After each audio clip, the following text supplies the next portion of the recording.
Olá, Nabila, tudo bom? Olá, boa noite. Boa noite, tudo bem? Tudo jóia, tudo ótimo. Tava comentando como a gente se conectou rapidamente assim que a gente se conheceu, né?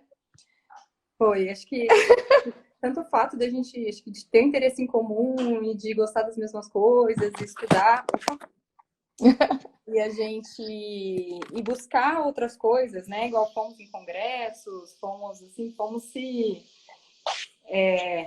juntando figurinha aí, né? Sim, a gente foi bem lembrado, a gente foi para Brasília, juntas num congresso só de epilepsia, então a gente sempre se esbarra e a gente faz questão de se esbarrar, né? Porque agora a gente já virou amiga. Nabila, vou começar as perguntas, vamos começar a live e eu vou perguntar para você o que eu pergunto para todo mundo, tá? Como que foi a sua formação? Então, eu me formei em Presidente Prudente, na Faculdade de Prudente. Aí eu voltei para Maringá um ano, fiquei um ano trabalhando aqui em Maringá como plantonista. E depois eu fui para São José do Rio Preto fazer a residência de neurologia. Então foram 3 anos, né, de neurologia. A gente faz o primeiro ano de clínica médica, depois os outros anos em neuro. E terminando a residência de neurologia, eu já era encantada por epilepsia. Então, assim, lá em Rio Preto a gente tinha um centro, nós temos, né, um centro muito grande, assim, de diagnóstico, que recebe pacientes do Brasil todo, que recebe casos, assim, complexos, casos para investigação. Então, eu acho que foi isso que me encantou. Aí eu prestei a prova de residência para neurofisiologia lá, que era para o videoeletro, né? E daí eu fiquei mais um ano lá como residente. E quando acabou a residência, eu continuei lá mais um tempo, trabalhando, assim, nós tínhamos ambulatórios específicos de epilepsia na gestante, de epilepsia no paciente idoso, de epilepsia de difícil controle. Então, assim, a minha chefa, a gente brinca, a doutora Lúcia, me acolheu ali muito bem e, assim, e eu fui ficando, né? Eu fui dando corda, porque realmente o serviço lá é muito encantador nesse sentido, muito rico. E daí eu acredito que foi por isso que eu acabei, assim, me interessando ainda mais e definindo fazer epilepsia. Ah, que bacana. Eu acho que todo mundo tem uma história assim que de paixão e é muito bom você fazer o que você gosta, o que você é apaixonada, porque daí você estuda, é mais simples, né? Você estuda com mais vontade, você faz as coisas com mais carinho. E daí queria já vamos conversar sobre crises não epiléticas. Queria que você explicasse para gente o que são crises não epiléticas. Então, vamos lá. Primeiro, boa noite a todos. Agradeço muito a presença de todo mundo. Agradeço muito o convite da Elaine para estar fazendo parte dessa live com ela hoje. Essa série de lives aí que ela está fazendo e enriquecendo tanto a gente aí, principalmente Pesado. nessa época que está todo mundo com contato restrito, né? Então, assim, as crises não epiléticas, eu acho importante a gente definir assim, que existem as crises não epiléticas de causa orgânica, então por alguma outra disfunção, então é alguma outra doença gerando um problema que o diagnóstico diferencial entra a epilepsia, como por exemplo síncope, distúrbios de sono, tiques, outros tipos de movimento involuntário, transtornos de movimento. Então, tudo isso são diagnósticos, são crises não epiléticas, são diagnósticos diferenciais, são outros diagnósticos que a gente precisa considerar ali avaliando o paciente, se é epilepsia ou não. Não, E, perfeito. e E na outra daí, ponta, a gente tem as crises não epiléticas de causa psicogênica. Então, as crises psicogênicas, elas não têm uma atividade anormal no cérebro. Então, diferente da crise epilética, que é causada por uma descarga normal no cérebro, levando, às vezes, a movimentação involuntária, levando, às vezes, a perda da consciência. A crise não epilética, ela não, o fundo dela, a psicogênica, o fundo dela é psicológico. Então, por isso que também algumas pessoas chamam de crise conversiva, crise psicológica, pseudocrise, que eu acho que são termos que em termos, assim, que na verdade não se encaixam, né? porque eu acho que é muito mais do que uma crise psicológica. Porque hoje em dia a gente sabe que tem uma base neurobiológica por trás dessas crises, que existem pacientes que têm mais propensão a ter esse tipo de crise, que esse diagnóstico pode vir junto com o diagnóstico de epilepsia. Então, assim, mas para pontuar, a crise não epilética psicogênica, ela não advém de uma atividade elétrica normal no cérebro. Ela advém de uma doença psicológica. Tá. E esse termo pseudo-crise, eu acho que é um termo um pouco, que nem você comentou, né? É um termo um pouco inadequado, porque é como se não fosse crise. Eu já ia te perguntar isso mais para o final, mas já vou te perguntar agora. Então, isso significa que o paciente não tem nada? Quando a gente fala pseudo, a gente vai falar que não tem. Então, ela chega, eu faço esse diagnóstico e falo, então você não tem nada. É isso? Então, você pode ir para casa, né? É. Então, assim, a gente sabe que a crise não epilética psicogênica tem um fundo neurobiológico, que ela tem um motivo para certos pacientes serem acometidos, que na maioria das vezes é uma coisa involuntária, não é evolutivo, não é da vontade do paciente, é uma forma de expressão do subconsciente, assim. Muitas vezes é relacionado com estresse pós-traumático, com quadros graves de depressão, com quadros de ansiedade. Então, com outras causas psicológicas e psiquiátricas e que acabam culminando nessas crises. O doutor Sérgio muito bem pontuou aqui. Pseudocrise foi abolido, tanto na neurologia quanto na psiquiatria. E é muito bom a gente falar que esse é um termo que não é adequado mesmo. Porque, e assim, tem algumas pessoas que falam, isso é mimimi, vocês ficam discutindo semântica, vocês ficam discutindo o nome que vocês dão para as coisas, mas realmente, o nome que a gente dá para as coisas fala muito sobre o que a gente quer dizer sobre aquilo, né, Nabi? Então, assim, chamar isso de nada ou pseudo é uma ofensa, assim. Tem que ser evitado, é o que o Dr. Sérgio falou. É um termo que deve ser evitado a todo custo.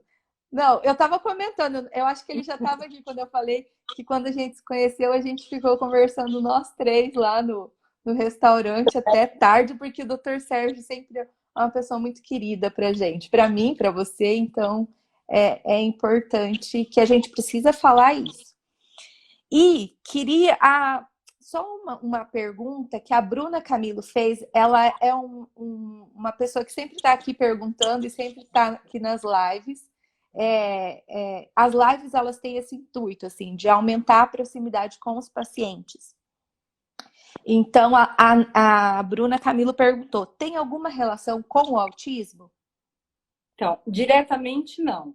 O que a gente recebe muito, Elaine, assim, é paciente com diagnóstico de autismo, que algumas vezes começa a apresentar regressão no desenvolvimento, principalmente casos de autismo mais severo. Então, assim, o paciente começa a perder ganhos. Então, a gente recebe esse paciente, às vezes, para monitorização, por suspeita de crise, de que uma crise noturna, de que uma crise que não esteja sendo vista, ou que uma crise que possa estar sendo confundida aí com uma estereotipia ou com outro movimento,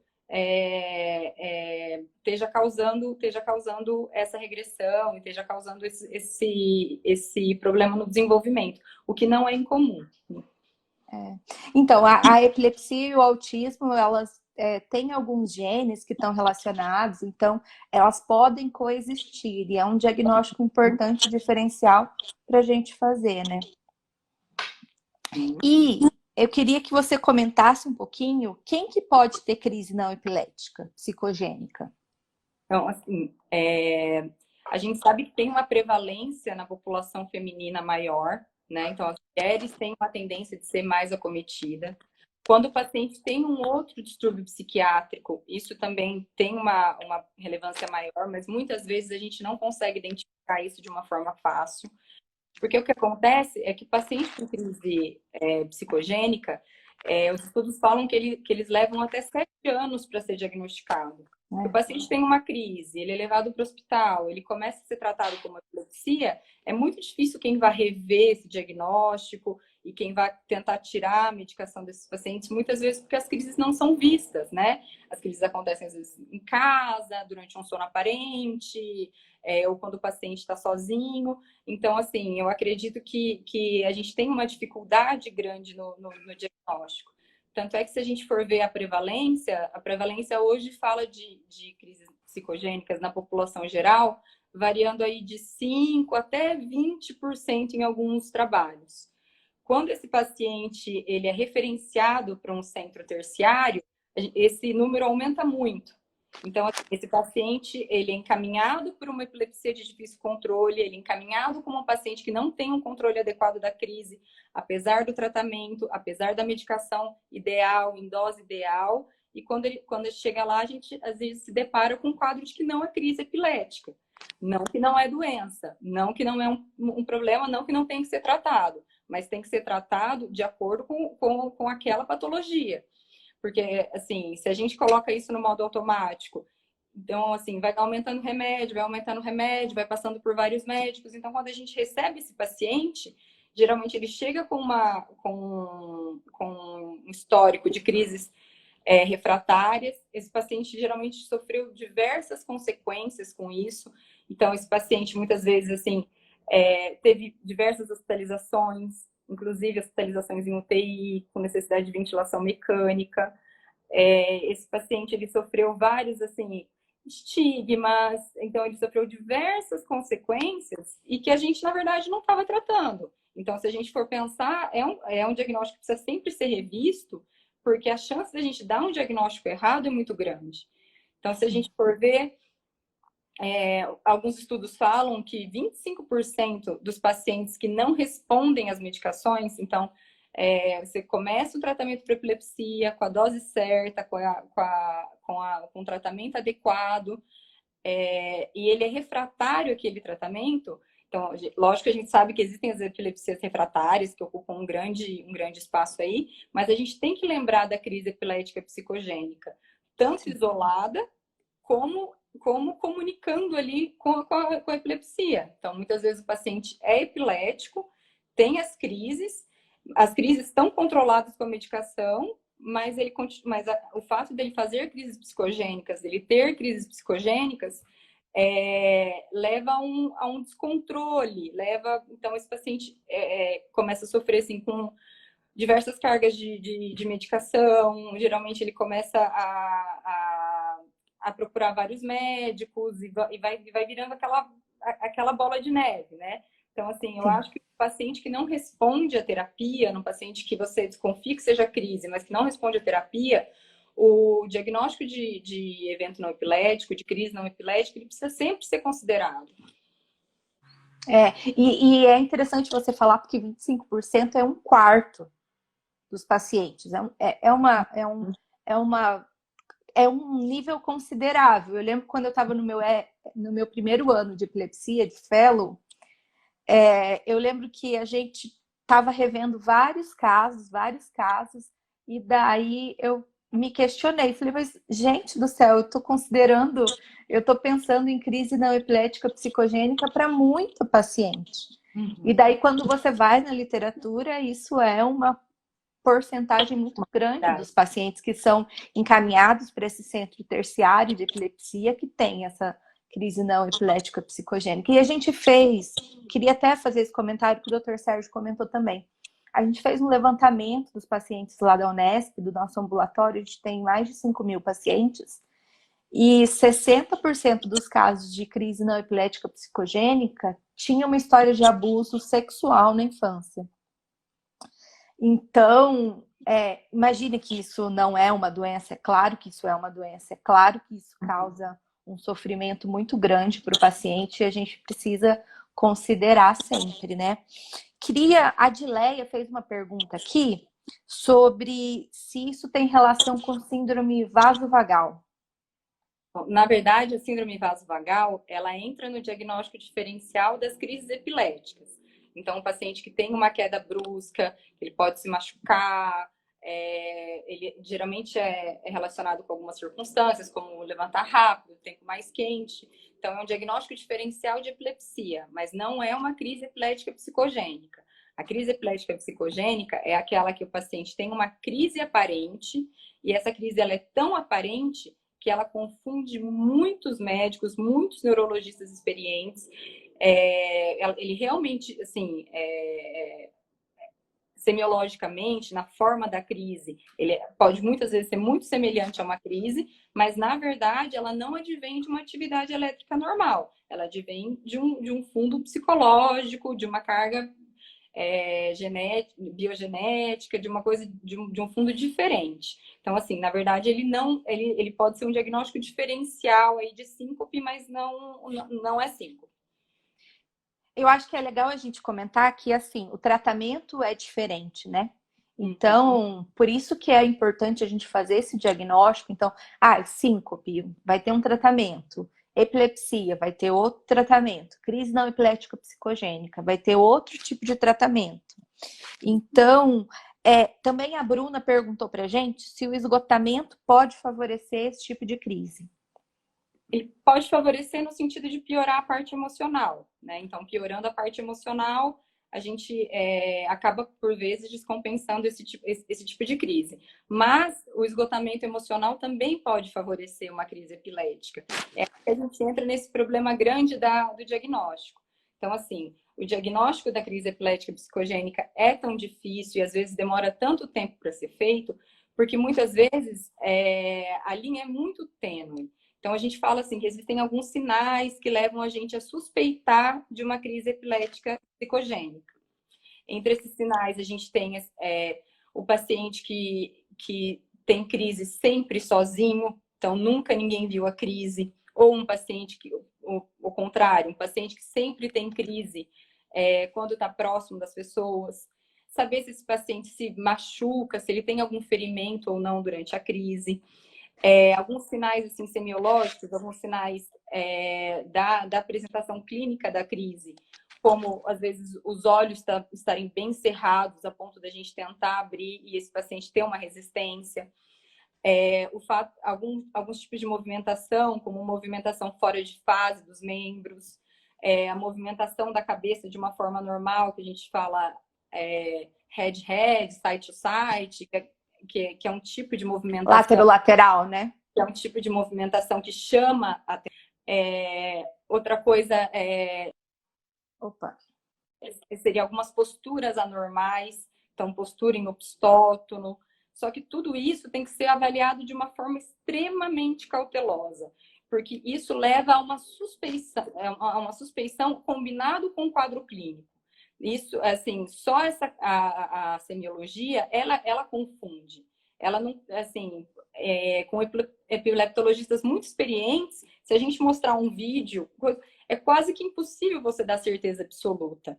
Porque existem tipos de crise, principalmente crises do lobo frontal, que tem uma semiologia que a gente chama bizarra, que é uma semiologia diferente, que pode vir com movimentos de pedalada, pode vir com vocalização.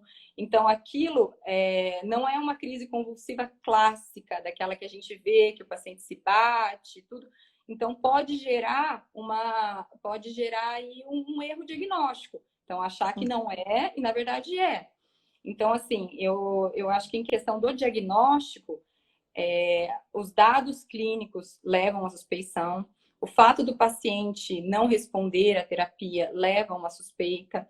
O fato desse paciente ter algum trauma importante, ou um histórico psiquiátrico, ou um quadro depressivo, ou um quadro de ansiedade muito exacerbado, leva a gente também a aumentar, a gente vai construindo uma escada, né? Sim. O fato dele ter alguns tipos de semiologia diferente, então, assim, a gente, inclusive, sempre orienta para os familiares a filmar a crise. Então, quando der a crise, hoje em dia todo mundo tem celular com câmera, uma coisa bem, bem fácil, então a gente fala, filma a crise, vamos ver, mas nada disso dá o diagnóstico com certeza. Então, assim, o diagnóstico definitivo das crises epiléticas psicogênicas, ela é feito pela monitorização por vídeo EEG. Por quê? Porque na monitorização a gente consegue captar esses eventos, registrar esses eventos e registrar que nesse mesmo momento o eletroencéfalo não tá mostrando nenhuma atividade elétrica normal. Então, assim, voltando assim, é tudo uma construção. É o paciente, é a resposta ao tratamento, são as comorbidades que ele tem prévia, a forma que essas crises se apresentam, se esse paciente tem, de repente, algum ganho com essas crises ou não, ou se é um paciente que tem uma história, de repente, de um trauma importante, de uma depressão importante, e a semiologia da crise, mas o que dá o diagnóstico definitivo mesmo é o exame de vídeo eletro, que a gente consegue comprovar que aquele evento que a gente está vendo, que a gente está assistindo, não tem origem na atividade elétrica cerebral. Então, aí isso eu vou fazer uma pergunta aqui que acabaram de colocar, se existem alterações típicas no eletroencefalo. Então, acho que seria legal a gente já comentar isso, porque a gente está falando de vídeo EG, né?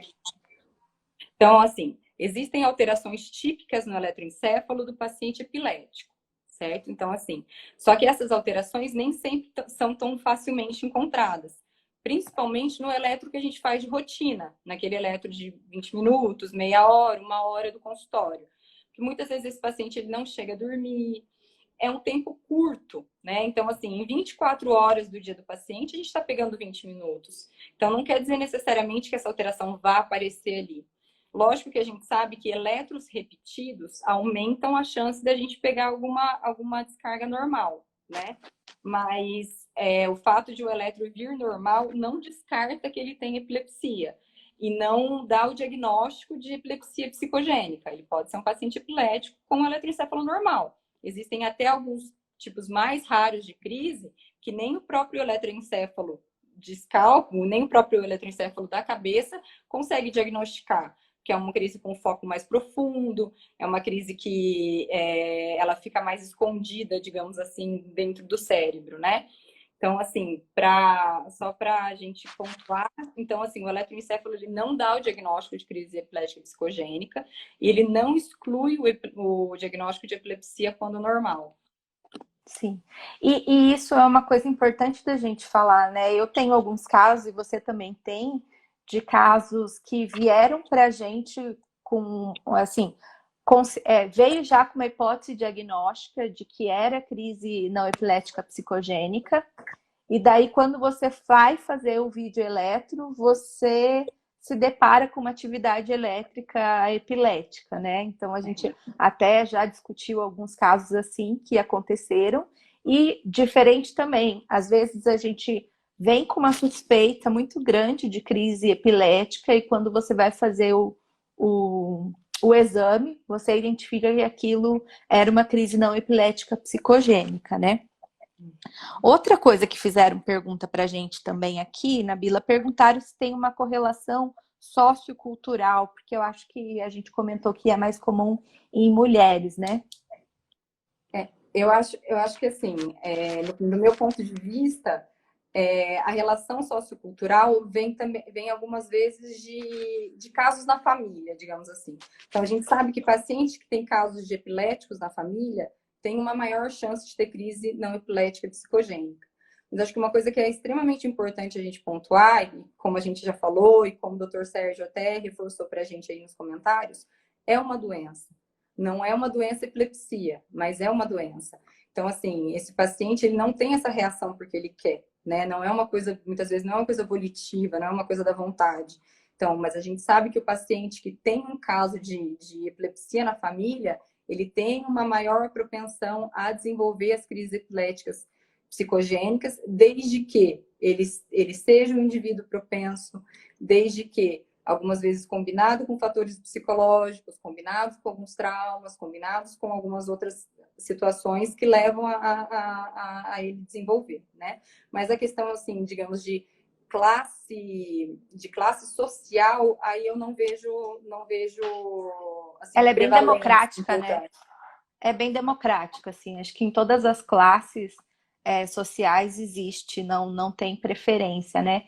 E a gente acaba vendo que tem mais em mulheres, talvez seja por uma questão cultural também. A Uhum. gente vê um abuso não só sexual, mas um abuso moral que as Perfeito. mulheres sofrem mais do que os homens, então isso pode estar relacionado, né? Só, desculpa te interromper, mas só Imagina, cara. pontuando, o que a gente pode ver em relação a questão sociocultural, mais ou menos, seria a faixa etária. Então, assim, Ah, sim, nem perfeito. nunca, nem sempre, mas a faixa etária mais acometida é a do adolescente jovem e do adulto, né? Então, assim, talvez também seja porque é um período de estresse emocional maior, no trabalho, de cobranças, de problemas. O doutor Sérgio está apontando aqui para a gente que existe um homem também. Existe um homem Sim, também, sim, mas sim, pelos sim. mesmos motivos. É, Assim, no meu ver, por uma base neurobiológica que dá a propensão desse paciente a desenvolver esse tipo de crise, e esse tipo de crise, algumas vezes, combinado com outros fatores psicológicos enfim, outras patologias psiquiátricas, leva leva o desenvolvimento das crises psicogênicas. sim. E como que a gente diferencia uma crise psicogênica de uma crise epilética? Você comentou do eletroencefalo, mas eu acho que tem alguns fatores clínicos que a gente pode pontuar também. E tem como o paciente distinguir? Então, a questão é essa, assim. Então, por que é um diagnóstico tão complicado e que é um diagnóstico que muitas vezes o paciente demora anos para conseguir? Porque o paciente, ele, a partir do momento que ele tem uma crise, duas crises, ele passa a ser tratado como epilético. A partir daí, assim, dificilmente esse diagnóstico é revisto, assim, com tanta frequência, tanto pelos médicos que acompanham, como pelos próprios neurologistas. Então, o que acontece é que a gente vai sobrepondo medicação, trocando medicação, sobrepondo medicação, porque como muitas vezes a gente não assiste aquela crise, e mesmo quando assistindo, existem casos que são praticamente impossíveis da gente definir só na semiologia, definir só no olho. Então, assim, para o diagnóstico definitivo, a gente realmente precisa que esse paciente esteja monitorizado, que a gente consiga monitorizar que a gente consiga pegar um evento durante a monitorização, para a gente ver que aquela atividade não advém de uma atividade elétrica do cérebro, que ela não advém de uma descarga neuronal anormal e que o fundo daí a gente considerar que o fundo dessa atividade é psicogênico. Certo. E ontem eu assisti uma live super bacana da Vanessa Ximenes, ela tá aqui aí também, ela tá aqui na live hoje, e a Vanessa falou sobre comunicação. O quanto a comunicação é importante em vários aspectos, assim, sociais e profissionais também. Quando você dá o diagnóstico de crise não epilética psicogênica, essa comunicação, como ela é feita? Qual que é a importância dessa comunicação, Namila? Então, eu acho que a principal ponto é a gente diferenciar o paciente que tem crise epilética psicogênica isolada do paciente que tem crise epilética psicogênica associada à epilepsia. Então, a gente vê que nos serviços terciários, nos serviços que recebem esses pacientes com epilepsia de difícil controle, esse diagnóstico é sobreposto em 35% dos pacientes. Então, às vezes, o paciente ele tem uma epilepsia que é bem controlada com a medicação, que ele tem uma epilepsia que vai bem com o tratamento, só que a crise não epilética descompensa esse quadro e acaba levando essa dificuldade diagnóstica e acaba levando esse problema aí no tratamento, né? Assim, o que eu costumo fazer, Laine, em primeiro lugar, como você já tinha comentado, como a gente já tinha comentado no começo, né? É uma doença. Então, assim, ninguém vai se despedir do paciente ali, né? Eu gosto de fazer uma coisa que a gente fazia em Rio Preto, que chama validação clínica. Que a gente conversa com o paciente, a gente já vai expondo essa possibilidade durante a monitorização, a gente já vai expondo essa possibilidade de uma forma delicada, sentindo como a família recebe, que tem família que às vezes recebe isso como como uma coisa frajuta, como uma coisa que está fazendo o que Me quer, enganou. enganoso, exato. Então, assim, e o que a gente faz é que quando a gente registra esse evento, a gente chama a família, a gente mostra o vídeo, confirma com a família se é aquele evento que o paciente tem em casa. Então, assim, as crises são assim? É desse jeito que é em casa? É sempre, é mais ou menos dessa forma? É sempre assim, é desse jeito a crise dele. Aí a gente mostra mais ou menos assim o exame, só para dar uma ideia de que ali na atividade elétrica do cérebro não tinha nada, estava normal. Uhum. Então é uma forma da gente poder, assim, acho que ir abrindo esse caminho e depois, assim, mostrar ali, assim, confirmar pelo que a gente está vendo que realmente não foi uma crise epilética. Porque muitas vezes, se a gente não faz esse caminho, o paciente sai de lá e fala: ah, mas o que eu tive lá não foi a minha crise, mas o que eu tive lá não era aquilo. Ou, ah, às vezes eu tive, mas foi rápido e nem pegou. Então, eu acho que trazer a família junto, explicar o diagnóstico, explicar, assim, o próximo passo do tratamento, né? Então, assim, que a crise epilética psicogênica, ela é o que a gente faz é a gente muda o tratamento, né? A gente adequa o tratamento para o tipo de doença daquele paciente. Porque esses pacientes, eles vêm, assim, recebendo há anos medicação, droga antiepilética, eles vêm há anos com estigma social, eles vêm há anos com internações, só que eles não estavam sendo tratados para a doença deles. Então, assim, eles não respondiam porque eles não estavam sendo tratados da doença correta. Então, assim, é um sinal de alerta pro médico, né? É um sinal de alerta que a gente tem que considerar, porque o paciente, assim, o paciente ele se apresenta daquela forma, mas quem vai fazer o diagnóstico, quem vai conduzir é o médico. Então, é responsabilidade do médico ir entendendo esses sinais e construindo isso e fazer os exames para confirmar ou não, porque é o que vai fazer diferença no tratamento. Não adianta a gente tratar A com tratamento de B, né? Sim. E daí eu acho que é uma conduta que eu tenho, e acho que também deve ser que você tem, que a gente não dá tchau para o paciente, a gente fala até daqui a pouco, porque daí também um dos profissionais que são fundamentais, na verdade são dois, que o acompanhamento, o encaminhamento para o psiquiatra e o acompanhamento e o tratamento com o psicólogo acabam sendo fundamentais na lide com esses casos, né? Perfeito, Elaine. Então, assim, a gente, na verdade, a gente fecha um diagnóstico errado, digamos assim, e abre um diagnóstico certo. Então, esse paciente, a partir de agora, ele vai receber o tratamento adequado para a doença dele, que é com tratamento com terapia cognitivo-comportamental, que a gente sabe que tem um resultado muito importante, é um acompanhamento psicológico, é um tratamento psiquiátrico, no sentido de repente, mudar essas medicações, de colocar as medicações adequadas, né? Então, assim, eu tô até vendo um comentário, eu não consigo ver de quem é, mas está escrito assim, que é a válvula de escape do paciente. Sim, é do Dr. Sérgio, é, nosso querido. e é isso mesmo, né? Então, assim, eu costumo fazer uma analogia assim como quem fica muito nervoso, quem fica muito ansioso tem ânsia de vômito ou tem diarreia. Essa pessoa não escolhe.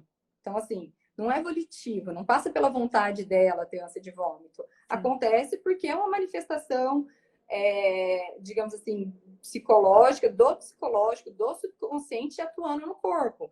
Então, da mesma forma são as crises psicogênicas. Então, assim, esse paciente ele não tem controle. Muitas vezes a gente vê casos assim que o paciente é músico, estava para se apresentar, a hora que ele subiu no palco, teve uma crise. O paciente espera por alguma coisa, um vestibular, uma coisa importante, tem a crise. Então, assim, não é da vontade dele, né? A gente tem que entender que é uma coisa muito mais complexa, né? Que é uma coisa que tem bases enraizadas, que a gente sabe muito pouco, na verdade, assim, de todo a parte genética envolvida e de todos os mecanismos envolvidos, né? Então, a gente conhece ali a pontinha da doença, né?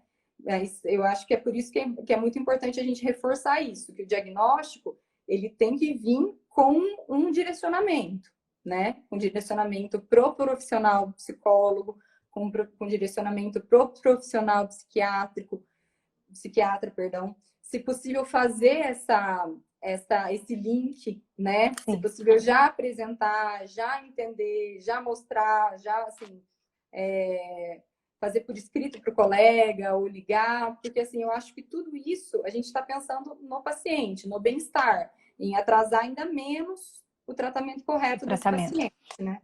E a Dileia perguntou uma coisa que é um fator de risco para desencadear crise nos dois casos, tanto na crise não epilética psicogênica quanto nas crises epiléticas, que são os transtornos de ansiedade, então os quadros Uhum, ansiosos. Então, isso é um fator que pode confundir. Então, ele vai falar, uhum, eu tenho crise quando eu tenho ansiedade. Então, isso uhum. pode ser nos dois casos, né, Ana Lívia? Outra coisa que é muito relevante é o sono.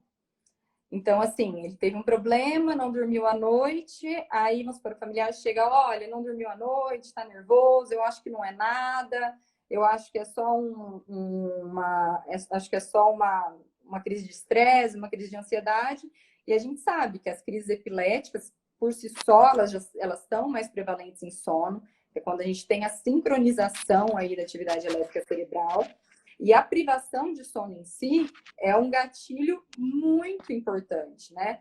Então, assim, Sim. a questão da ansiedade pode levar à privação de sono, que pode desencadear uma crise epilética. Isso a gente conhece de uma forma muito clara, tá? Isso é conhecido pelas pessoas há muito tempo. Mas que também pode confundir no sentido de que, olha, ele teve um estresse, então talvez não seja nada, seja uma tremedeira, seja um desmaio, escorregou no banheiro. Então, assim, é um fator confundidor muito importante também, né? A Nayara Roncarati, ela falou assim, como que é a aceitação do paciente? Existe resistência ao diagnóstico? Posso fazer um comentário Por que eu favor. acho que o vídeo EEG é um exame diagnóstico e em até 60% dos casos ele também é terapêutico. Porque uma grande parte dos pacientes considera que tem epilepsia.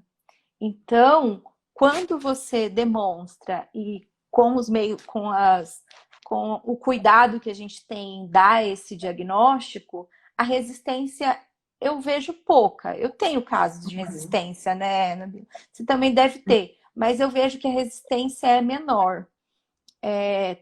Até 20% dos pacientes são refratários até depois do VEG e do tratamento psiquiátrico, que às vezes pode ser Uhum. difícil, né? Síndrome conversiva, síndrome dissociativa, um diagnóstico de borderline, já são transtornos que os psiquiatras já têm dificuldade no manejo do paciente, às vezes é refratário mesmo. Então, E, é, e outra coisa que o Dr. Sérgio pontuou aqui agora, Dr. Sérgio, eu falei para agradeço muito a sua presença, que você está enriquecendo muito aí a nossa discussão. A gente adora, agradeço muito.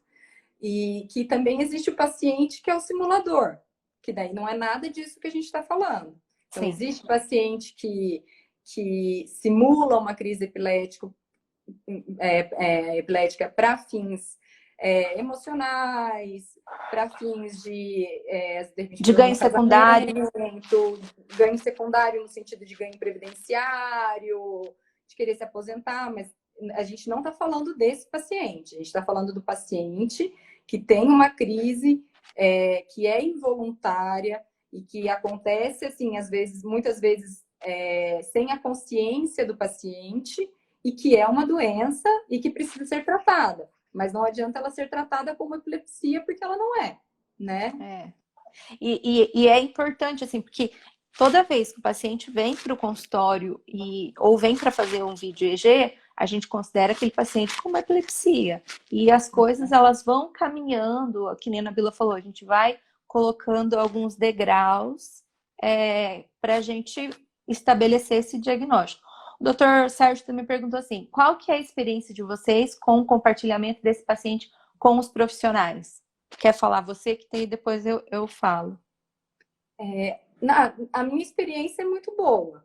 Então, assim, no sentido da gente conseguir conversar, fazer um feedback com o profissional que vai atendê-lo, já passar algumas particularidades que, de repente, esse paciente levaria mais tempo para expor pro outro médico, já expor o diagnóstico definitivo, que algumas vezes o paciente chega, mas ele não expõe esse diagnóstico, né? Ele fala, ó, a doutora me mandou aqui, mas eu tenho crise, né? Então, assim, já expor esse diagnóstico, eu acho que essa comunicação, tanto com o psicólogo que vai acompanhar, ou dos psicólogos com a gente também, de mostrar assim, como está sendo fora do consultório, né?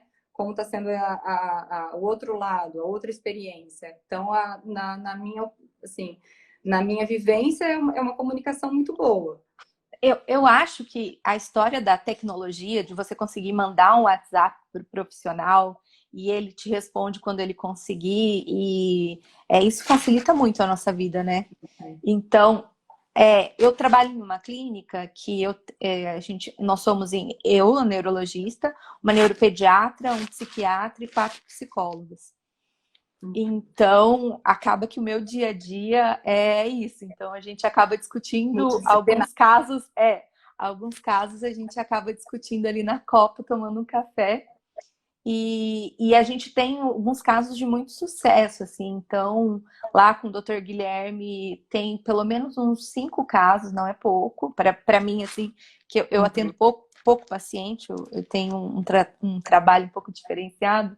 Então, a gente tem uma quantidade boa assim, de pacientes que melhoraram muito com o tratamento associado e trazer isso para os outros profissionais, eu acho que é importante. E não só, né? A gente tem outros casos, é difícil o neurologista trabalhar sozinho. Então, em outros casos de crise não epilética, que seja síncope, você acaba falando com o cardiologista, em alguns casos, uma crise epilética secundária, um tumor cerebral, você acaba falando com um oncologista, com um neurocirurgião. Então, essa história de trabalhar em equipe é muito importante. A Larissa Gassa, que é uma das psicólogas que trabalham lá na clínica, ela fez mestrado, doutorado, toda a formação dela com a doutora Elza Márcia. Então, é uma pessoa que tem de alto gabarito para me ajudar, e ela me ajuda muito nesses casos. O ideal mesmo é que quando você for dar o diagnóstico, já aconteceu isso em algumas vezes, que você tenha um profissional, se você conseguir trazer um profissional, psicólogo que atende o paciente para te ajudar e te dar o suporte. Isso é o cenário ideal. Às vezes não bate os horários, a gente não consegue encaixar, mas acaba sendo muito, de qualquer maneira que você faça, ou via tecnológica, ou na Copa, né? Ou pessoalmente, acho que acaba enriquecendo muito e melhorando. Acho que só uma consideração. Eu acho que o cenário mais difícil, na minha opinião, é quando o paciente tem crise refratária e tem a crise psicogênica. Porque daí, assim, para a família identificar o que é muito difícil. Então, assim, para a gente saber se o tipo de crise que aquele paciente está tendo realmente é a crise epilética, então realmente ele está tendo dano, ele está mal controlado, ele está refratário às medicações, ou se na verdade o que ele está tendo são manifestações psicogênicas. E isso muitas vezes acontece de uma forma casada, né? Então, assim, é cobertor curto, não adianta a gente, né, cobrir a cabeça e descobrir o pé. Então, talvez esse cenário multidisciplinar também seja muito importante nesse sentido, né? Principalmente com um profissional psiquiatra, no sentido assim, da gente conseguir, no dia a dia do paciente, identificar o que está trazendo esse desbalanço, qual crise dele tá ali, digamos, descontrolada, né? Porque a gente não pode também, a partir do momento que a gente tem o diagnóstico de crise psicogênica, a gente também não pode, assim, muitas vezes esquecer que esse paciente é um paciente epilético. E o paciente epilético, ele tem crise, né? Então, a gente precisa... E as medicações podem ter uma interação e reduzir a eficácia das medicações que a gente já usava para epilepsia. Então, trazer isso... Então, talvez essa coisa fica mais confusa, né? Outra coisa que existe também de uma forma bastante frequente, é pacientes que eles desenvolvem as crises psicogênicas, depois da cirurgia de epilepsia. Então, Sim. eles eram pacientes epiléticos, pacientes com epilepsia de difícil controle, foram pacientes candidatos à cirurgia, foram operados, responderam bem à cirurgia, não tiveram mais nenhuma crise epilética, nenhuma crise convulsiva, mas a partir daí, esse paciente é como falou, tirar a válvula de escape. Então, assim, é como se faltasse alguma coisa e o subconsciente começa a se manifestar em forma de crise psicogênica, né? Então, assim, a cirurgia não deu certo, esse paciente voltou a ter crise. Então, assim, lembrar sempre de revisar esse diagnóstico, né? Para ver se é isso mesmo, ao invés de voltar à medicação. Não, o paciente, operou, em um ano as crises voltaram, vamos voltar antiepilético. Então, assim, rever esse diagnóstico, considerar esse diagnóstico, porque muitas vezes era uma coisa que era que foi muito importante, com uma carga muito forte na vida desse paciente durante anos, e a hora que você tira aquilo ali, muda completamente a dinâmica. Então, às vezes, um paciente que muitas vezes era poupado de algumas coisas, então, assim, não trabalha, não estuda, tem uma vida social pouco ativa, tem uma participação pouca, assim, social na comunidade, na família, porque tem crises epiléticas. A partir do momento que ele não tem mais, esse paciente ele perde uma muleta. Então, assim, o suporte pós-cirúrgico tem que ser muito importante, porque senão a chance dele desenvolver um transtorno psiquiátrico, uma crise epilética psicogênica pós-cirurgia é grande. Sim. Olha, o doutor Diogo fez um comentário que eu acho super importante. Esses pacientes desenvolvem crises funcionais depois da cirurgia ou já tinham crises funcionais não identificadas antes da cirurgia? Tem alguns centros que não fazem o vídeo EEG e pela ressonância que seja com eletroencefalo, que seja compatível, já fazem o procedimento cirúrgico. Eu acho que é nestes casos que é importante a gente considerar fazer o vídeo EEG. Assim, por esse tipo de dúvida que gera, que a gente precisa fazer o vídeo EEG antes da cirurgia para ter certeza que você está operando a crise que é descompensada no paciente, né, Ana? O que eu tenho de experiência, doutor Diogo, é que assim, o paciente, quando ele tem epilepsia e ele tem crise epilética psicogênica pré-cirúrgica, não indica cirurgia. Não adianta. Esse paciente não vai ver melhora, você não vai conseguir convencer esse paciente da melhora. Esse paciente é um paciente que, de repente, ele vai mudar a medicação por conta, ou ele vai passar em outro médico. Então, a gente tem todo esse cuidado de manter o tratamento depois da cirurgia por bastante tempo. Aquela área precisa cicatrizar, aquela conexão neuronal, aquela rede de neurônio, ela precisa se reformar. Então, quando o paciente tem algum problema psiquiátrico grave, seja uma depressão grave, seja um transtorno bipolar, um abuso de droga, alguma coisa assim, a gente posterga a cirurgia. Porque, assim, eu acho que primeiro de tudo é não lesar. A gente está tentando levar uma solução. Mas essa solução, além de ela não ser 100%, então tem casos, alguns poucos casos de que o paciente tem pouca melhora, a cirurgia pode trazer um malefício maior. Então, o que a gente faz, assim, como protocolo, além da monitorização, além da validação das crises, além da avaliação dos eletros para ver se é concomitante, fazer uma avaliação tanto neuropsicológica, para a gente poder estimar as perdas durante a cirurgia, então, principalmente se é um paciente de lobo temporal esquerdo, para a gente ver se ele já tem alguma parte da linguagem comprometida, alguma parte de memória comprometida, e uma avaliação psiquiátrica. Então, eu particularmente, eu gosto de uma avaliação psiquiátrica pré-cirúrgica, tá? Não que isso isente a gente desse paciente ter algumas outras crises em casa, nunca é certeza, mas eu acho que é uma forma da gente organizar e uma forma da gente conseguir, assim, ter mais assertividade aí nos casos cirúrgicos. O que a gente vê é que paciente, principalmente com epilepsia do lobo temporal direito, então, assim, a estatística mostra mulher, novamente, com epilepsia do lobo temporal direito, quando submetida a procedimento cirúrgico, tem maior chance de desenvolver crise psicogênica depois de 1 ou 2 anos de cirurgia. Mesmo que a crise convulsiva, mesmo que a crise epilética esteja controlada. Ele perguntou também, mas o vídeo EG não é infalível em descartar crises funcionais, que são as crises não epiléticas, né? De forma Infelizmente, nenhuma. a gente acaba. Medicina, né? Medicina, área da saúde, acaba que 1 mais 1, às vezes não é 2, né? Às vezes é 3. Então, a gente tenta se proteger de todos os lados, tenta proteger o paciente de todos os lados. Fazer todos os exames que são importantes, que são necessários, mas acaba que não é mesmo. O doutor Sérgio falou, não existe exame infalível, infelizmente não existe. Até porque a gente pode ter crise epilética sem alteração do traçado. Então, assim, É. o eletroescalpo, ele deixa passar uma porcentagem de pacientes que tenha crise profunda, crises mesiais profundas, crises de lobo frontal mais profunda. Então, assim, o que a gente procura fazer é sempre adequar o exame ao paciente. Então, se é um paciente com suspeita de epilepsia de lobo temporal, a gente faz a cadeia temporal, faz a cadeia esfenoidal, a gente tenta acessar essa área da melhor forma possível.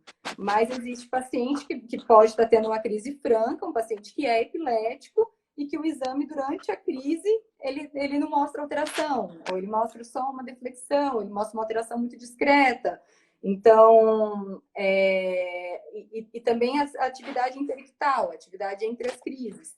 Tem paciente que é claramente epilética, até lembrando agora um paciente que eu discuti com o doutor Diogo, claramente epilética e que depois de 24 horas de exame não teve nenhuma alteração. Então, assim, o exame de vídeo EG, ele é eficaz em encontrar alterações em paroxismo epileptiformes, atividade epileptiforme, em até 98% dos casos. Mas alguns casos vão passar. E aí é onde a gente entra essa dúvida, é onde a coisa tem que ser individualizada, né? E daí eu acho que quando a gente fala eletrodo de escalpo, só para quem não está muito acostumado, né, Ana Bila, que a gente tem paciente aqui também, Claro. e o eletrodo de escalpo é aqueles eletrodos que a gente coloca assim no couro cabeludo quando a gente vai fazer o exame no consultório.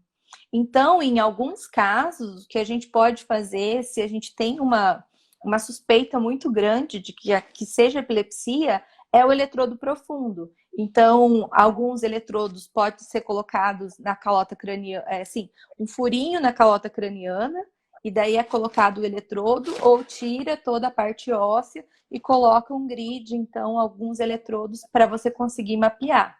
É claro que quando a gente suspeita disso, a gente precisa ter uma suspeição muito forte, porque é um exame um pouco mais invasivo do que o eletrodo de superfície, né?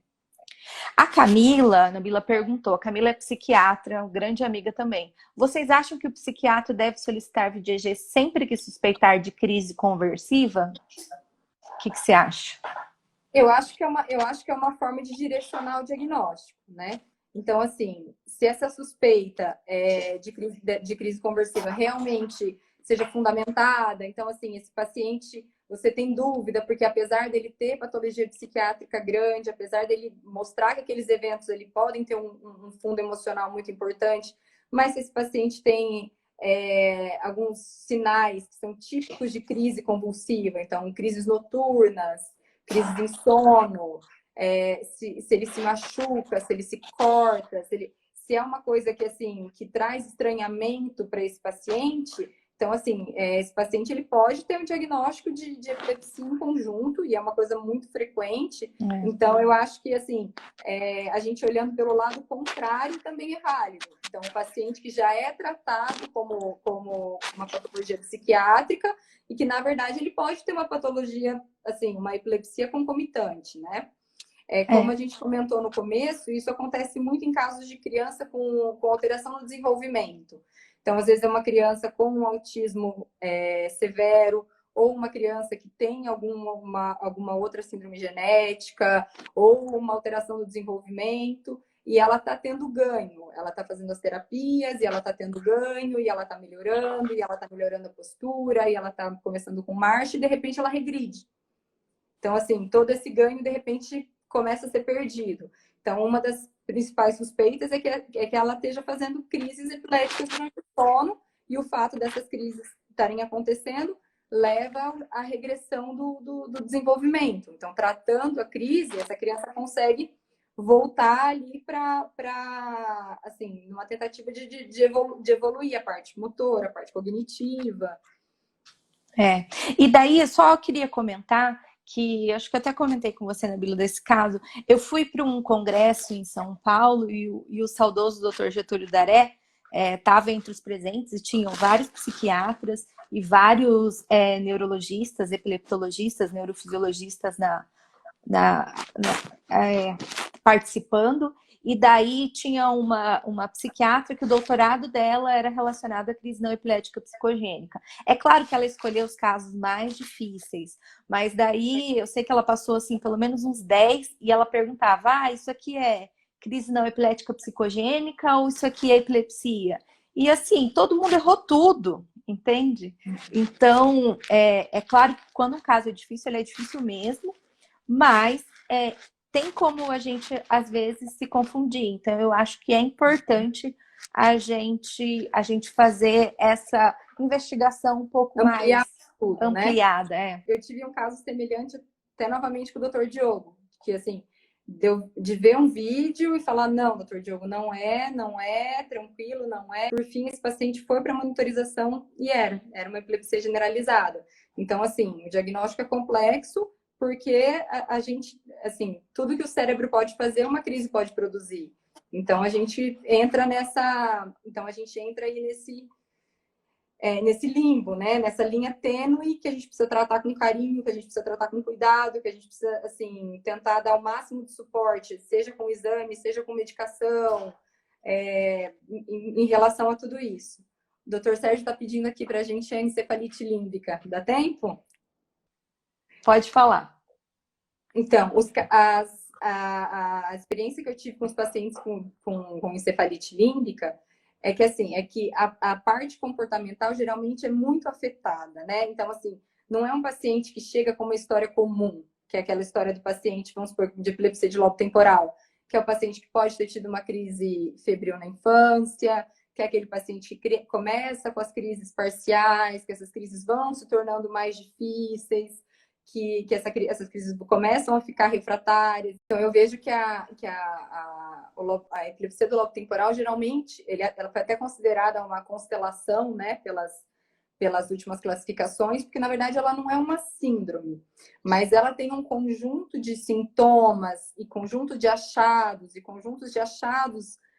patológicos que formam uma doença, digamos, única, né? Então, e sem falar nos mecanismos de gênese dessa doença, que também são muito complexos e até hoje a gente ainda não consegue falar que entende por completo, né? Então, mas o paciente com epilepsia de lobo temporal, geralmente, ele tem uma história clínica compatível, né? Então, é aquele paciente que ele pode ter iniciado com crise febril na infância ou não. Tem aquele período de intervalo silente, que esse paciente fica livre de crise por muitos anos, sem novas manifestações.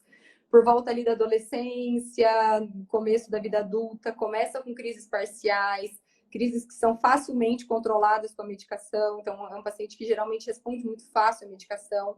Até por isso, quando a gente encontra esse paciente, assim, já dando um parêntese, até por isso, quando a gente encontra esse paciente, a gente explica a história que aquela crise vai piorar, que aquela crise tem uma tendência de piorar, que existe uma lesão, o paciente não entende. Então, ele fala, mas eu tenho uma crise a cada 2 anos.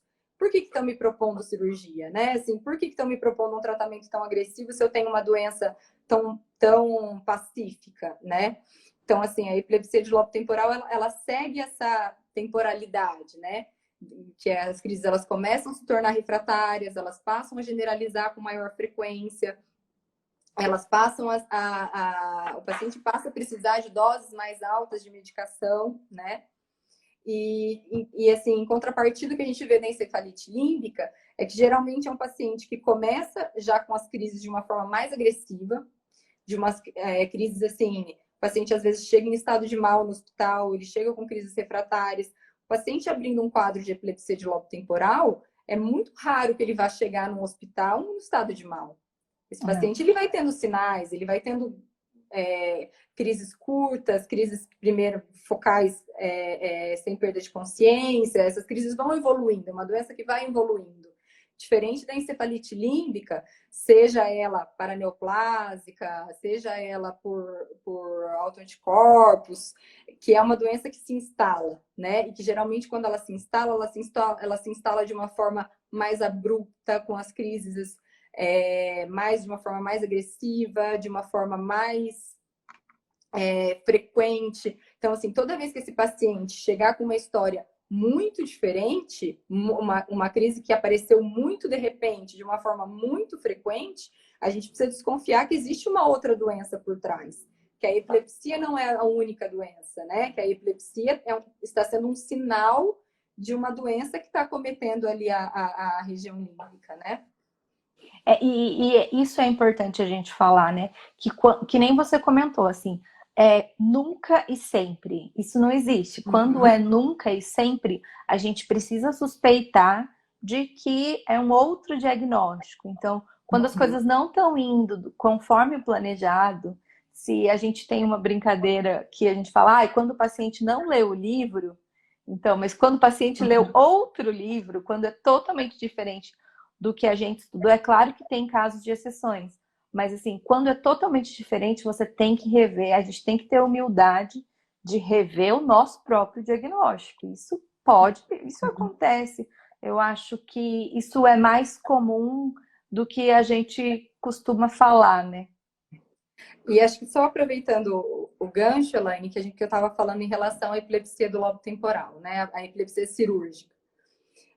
Hoje em dia, a gente sabe que o paciente, quanto antes ele for submetido à cirurgia, o resultado é melhor, a chance desse paciente ficar livre de crises é maior.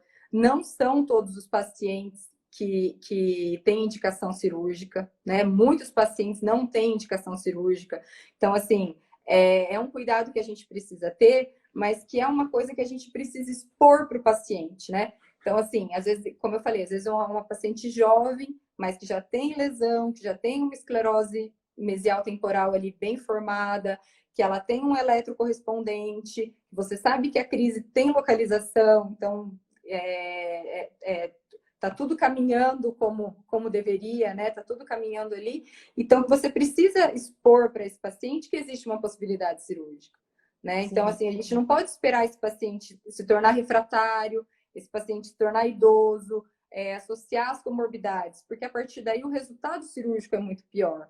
Então, assim, a comunicação ali entre os lobos temporais, ela é via fórnix. Então, assim, um paciente que tem epilepsia de lobo temporal direito, no futuro, pode desenvolver epilepsia no lobo temporal esquerdo. Então, a gente costuma fazer uma analogia, assim, que é a pontinha da maçã. Então, quando a gente bate e fica um escurinho, se a gente não corta, se a gente não tira aquele pedaço, aquilo vai aumentando, né? Aquilo vai aumentando. Então, aquilo vai levando a um processo degenerativo do hipocampo. Então, assim, lógico que é uma coisa que envolve vários processos, igual a gente falou, envolve vários profissionais, que envolve o psicólogo, que envolve o psiquiatra, que envolve o neurofisiologista para fazer a monitorização, envolve o paciente, a família do paciente, o neurocirurgião que vai realizar, né?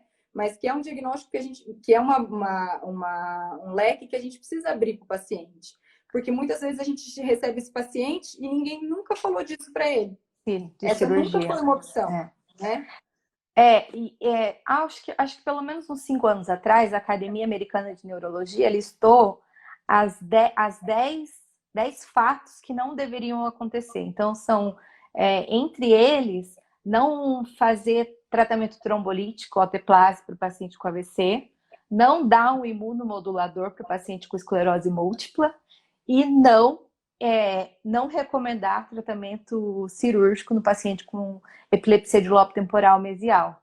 Então, é uma das coisas que a gente sabe que muda a vida do paciente, muda toda a ideia dele de como que vai viver. Enfim, imagina você ter um evento paroxístico como uma crise epilética que você não pode prever. Então, se você faz um tratamento disso, muda. Sabe uma coisa que eu queria comentar, que a gente não falou? Quando você faz o diagnóstico de crise não epilética psicogênica, imediatamente você tira os anticonvulsivantes? Eu acho que assim, mesmo porque a gente tem muitos anticonvulsivantes que têm essa ação na estabilização do humor, na parte de ansiedade, na parte de melhora do sono. Então, assim, anticonvulsivante não foi um remédio feito para ser tirado de repente, né? Em hipótese alguma. Sim, Principalmente quando esse paciente já usa esse medicamento há bastante há muito tempo, tempo. já usa paciente em altas doses. Então, a gente temos alguns colegas aqui, então a gente tem o exemplo do fenobarbital. O fenobarbital, ele é impeditivo de ser tirado de uma vez, né? É. Porque ele induz crise pela abstinência da medicação. Então, assim, mesmo que o paciente não tenha o diagnóstico de epilepsia, que o diagnóstico seja psicogênico, aí que a gente fala da questão do trabalhar em conjunto, né? A gente precisa expor para o profissional que vai acompanhar, fazer um desmame lento da medicação. Muitas vezes as medicações são elas em doses diferentes, mas elas servem para tratamentos diferentes, né? Então, muitas vezes a gente compartilha das mesmas drogas, né? Então, a gente usa, de repente, o Depaquene para epilepsia, o psiquiatra usa para a questão do humor.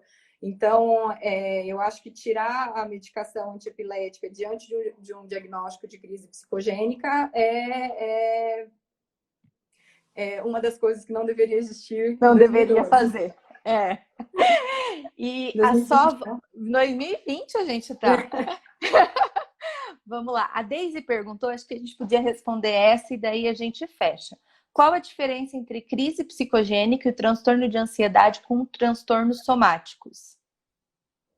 Ah, daí o doutor Sérgio já mandou aqui a referência de um artigo para ler. Muito interessante. Doutor, se o senhor puder mandar para mim, e daí eu publico nos meus stories para gente Compartilhar. compartilhar isso. Mas comenta aí, Nabila.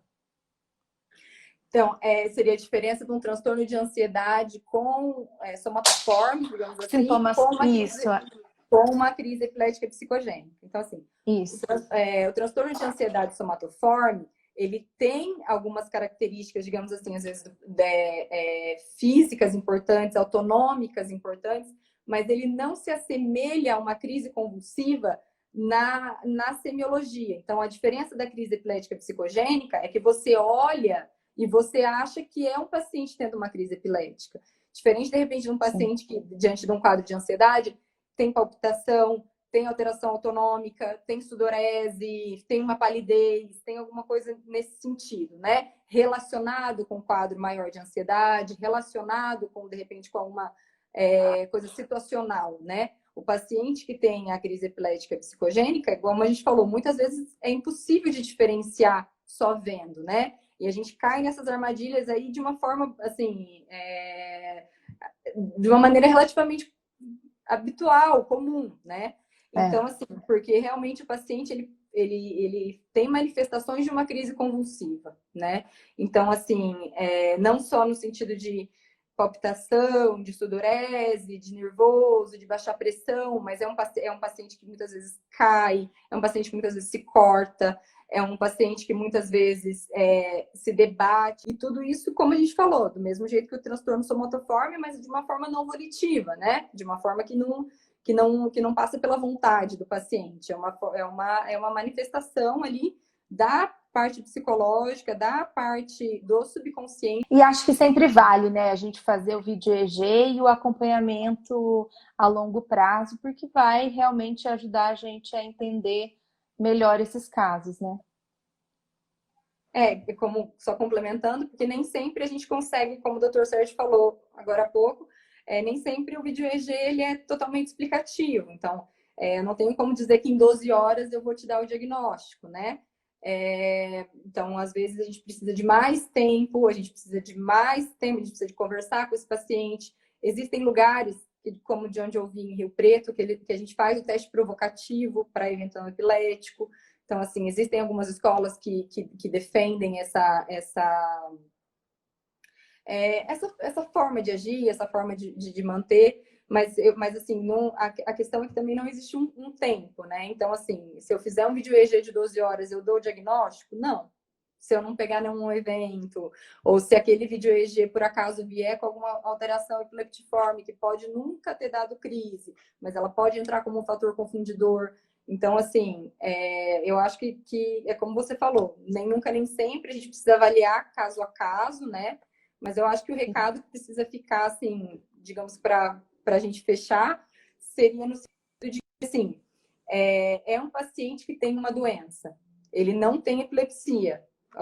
Sim, Algumas vezes pode ter concomitante, mas assim, mas é um paciente que precisa ser orientado e faz parte do médico neurologista ou do médico que acompanha fazer essa orientação, então mostrar o caminho, continuar o acompanhamento, manter essa medicação até que essa medicação possa ser trocada de uma forma segura, fazer um link com esse paciente no sentido de que não é porque a gente descobriu que não é epilético que esse paciente não está doente, que esse paciente não precisa de um acompanhamento. E explicar isso também de uma forma muito clara para a família, porque a gente vê que isso muitas vezes aborrece a família. Então, assim, um pai sai de longe, vem de ônibus, vem de longe, já fez vários exames no filho, gasta muito dinheiro com a medicação. Se você chega lá e fala, não, isso não é crise, isso gera uma frustração, isso gera um problema, né? Então, eu acho que a comunicação tem que ser uma coisa assim, tem que ser uma coisa delicada, tem que ser uma coisa no sentido de compreender que aquilo lá não é feito, digamos, de má fé, ou que não é feito de uma forma por vontade, mas que é uma doença, só que a gente precisa dar o tratamento correto para essa doença. Ficar tratando como epilepsia não vai surgir melhora, né? Então, eu acho que talvez essa seja, assim, o que a gente teria para fechar, né? perfeito. Nabila, foi excelente. Aqui várias pessoas elogiaram. Acho que foi uma das lives mais bacanas mesmo. Eu não posso falar porque eu adoro todas. Eu adoro sempre estar com os meus amigos, eu adoro conversar sobre esses assuntos. E o mais importante é que a gente tem as pessoas que assistem e que sempre dão um reforço positivo para a gente continuar. Queria E agradecer contribuem com a muito a sua gente, né? presença. Você é uma pessoa muito querida. É, você é uma pessoa muito querida na minha vida, você sabe disso. Você entrou e você não sai mais. Não sai mais. E eu queria. Se você. Onde que você atende lá em Maringá? Em Para as Maringá, eu pessoas te atendo procurarem, caso elas precisem. os exames de vídeo EG a gente faz no Hospital Paraná, né? Então, assim, as internações, segmento, as internações, não importa por quanto período seja, a gente faz intra-hospitalar, né? Lá a gente tem uma estrutura adequada, os profissionais adequados, os profissionais que acompanham. Queria até aproveitar, assim, e agradecer a recepção que eu tive aqui em Maringá, né?